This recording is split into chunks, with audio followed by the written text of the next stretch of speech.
to a job fair in the closest big town. I call it big, it's 200,000. And quite frankly, job fairs are a great big joke.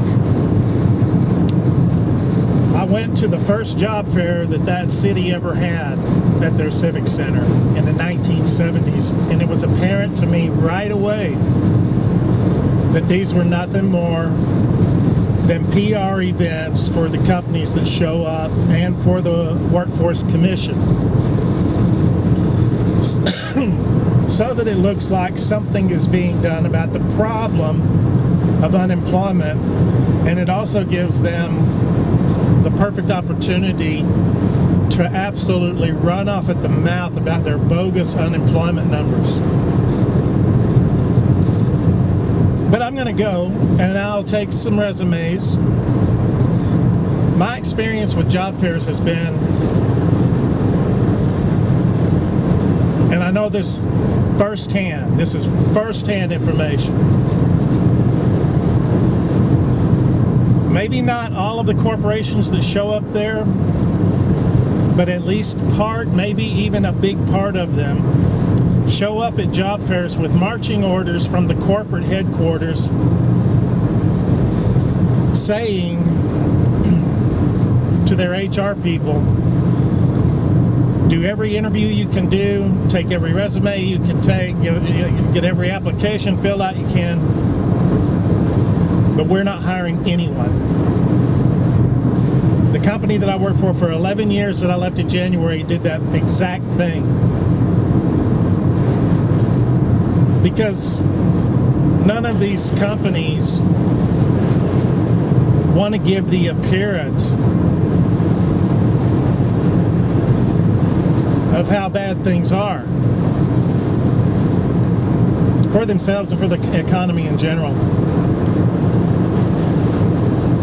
So out of that, there's maybe a few people hired at those job fairs. But my experience has been is that they're going to be looking for the absolute cream of the crop, and that's not just your social Darwinistic view of employers hiring, the best that they can get. That's BS. By cream of the crop, I mean they're going to be, the very highest levels that are actually available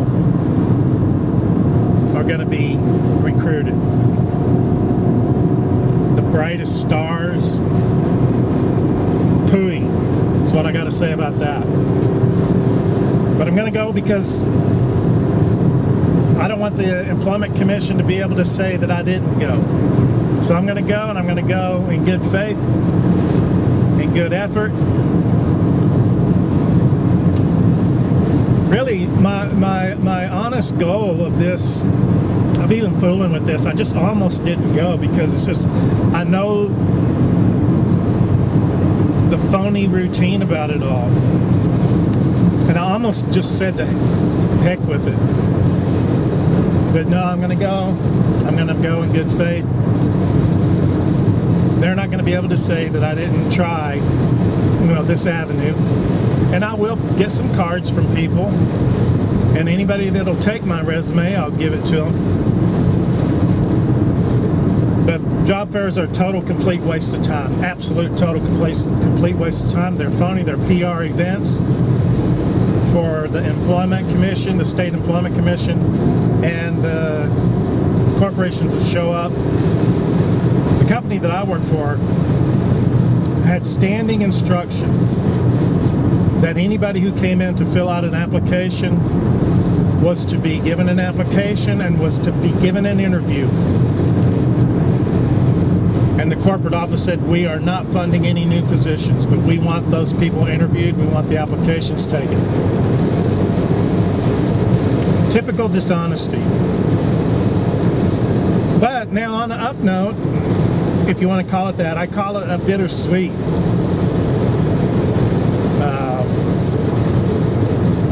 Up note. It's bittersweet because it's sweet because I actually got the first positive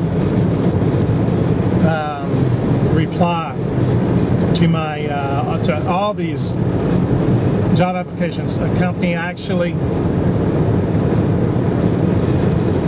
said they were interested in interviewing me. That's the sweet part. and Murphy's Law is in full swing. The bitter part of it is, of course, it's the job that there's no way that I can even, at least under the circumstances, there's no way that I can travel to this job interview. It's in Hawaii. And I was just filling out applications, and like I said, I'm filling them out in every state, from the West Coast to the East Coast. And of course, the one place, and oh man, that would be so awesome to work in Hawaii for about 130K, 150K. Oh man. And of course, it's the only one that's been a positive hit, that the people were interested in interviewing me. There's no way I could. They actually wanted to know when am I moving there. They wanted to talk to me.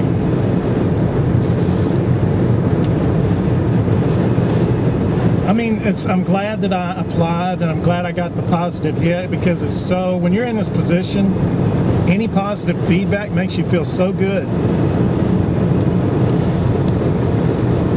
It's just, what can you say? It's just funny how things work out. So anyway, that's I'll come back more after I get out of that job fair, and I'll give my honest appraisal about it, my honest evaluation. And who knows, I could be wrong. I'll be the first to say I could be wrong. We'll see. Well, I just got out of that job fair, and I would say there were, I didn't count them, but there were dozens and dozens and dozens of employers there. And my God, are we ever in trouble with, if this is an indication of where the economy is headed, with what, the availability of jobs. Out of those dozens and dozens and dozens of employers that were there, I would count on one hand. We wouldn't even fill 5 fingers to the number of employers that would provide a legitimate lifestyle pay-wise. There was Avon, there was life insurance, there was gas stations, convenience stores. Oh my gosh, I didn't get any of their doodads. I didn't get any of their candy. The main thing that I was the most interested in coming here was to see how many people in my age range were here, because that's what this channel is all about. And I would say, and I carefully observed, and there was a lot of people there, in the thousands. Well, when I say thousands, I'd 2,000-3,000.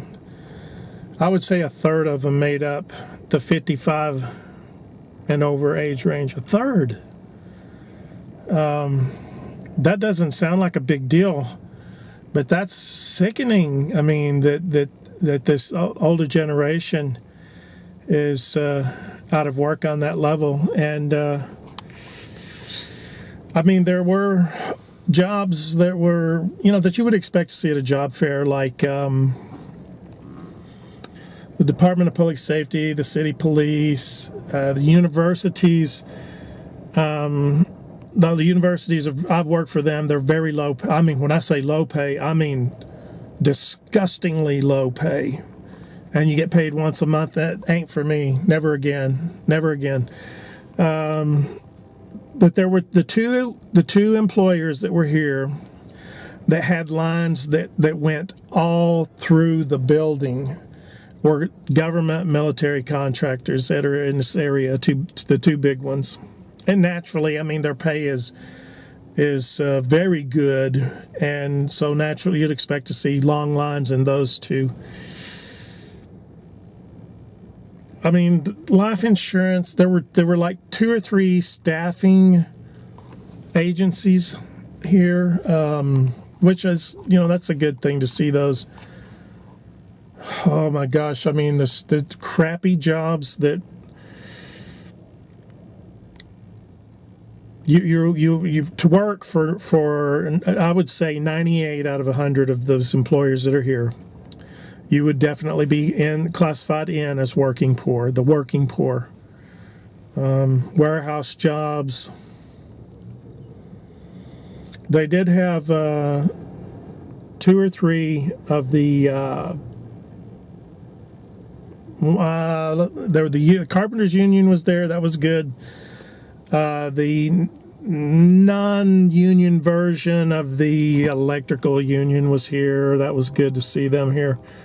The things that the bill trades. The bill skills and trades. That's man, that's a backbone thing there. And there were pitifully few people standing at those booths. The Army, the Navy. Prison guard jobs were here. Oh my gosh. I mean, it's pathetic, absolutely pathetic. All of these jobs that were here. If you need a job, and I'm not bashing from a moral standpoint. If it's honest work, God bless you for taking a job. It don't matter what it pays. If you need a job and it's honest work, you hit a home run if you're an honest worker. But we're talking about jobs that pay enough to raise a family. I would say, I'm not kidding you, 9 out of 10 of these employers here, you could not raise 2 kids. If you had a wife and 2 kids, or a single parent, you're trying to raise 2 kids. Oh, I mean, it's different. Because my personal situation, I don't have a lot of need. I don't have a family. I'm in a different universe, job-wise, my need-wise for that. I could take one of these crappy jobs that they had here. But, oh my gosh, to try to raise a family. I mean, there were beef packers. I've done that work. That's the crappiest pay because of the immigrant thing. I mean, you have immigrants that are exploited they're willing to work for disgusting wages. So everybody else that goes into that industry has to work for that same pay. I've been there, done that. They were here, agriculture. Oh my gosh. I mean, people seemed upbeat. That was good. I didn't see a lot of long faces. I mean, that's good. I mean, that's one thing I do remember from the 1984 crash. Oh, there was such depression, emotional depression that came with that you could see it everywhere. Anyway, that's my report on the job fair. And, oh my God, I hope things improve. You could walk in and see this and get this immediate, you wanted to get this immediate positive reaction because of all the people and all the employers. But when you started seeing what these industries were, these people, and they're the jobs that you see all over Indeed, all over Simply Hired, all over Monster, that their pay, you can go to the websites of these employers and they pay $9-10 an hour. I mean, this economic crash is bad enough, but then this, I mean, declining, this is where you really see, you hear it in the alternative media a lot about declining wages. Well, oh man, this is the place to see it. This is the proof right here when you come to a job fair like this and you see what I saw today. Anyway, we'll see what happens. It was good. They gave me some ideas of who I do need to talk to and about what, so we'll see where that goes. Anyway, that's my report for this time.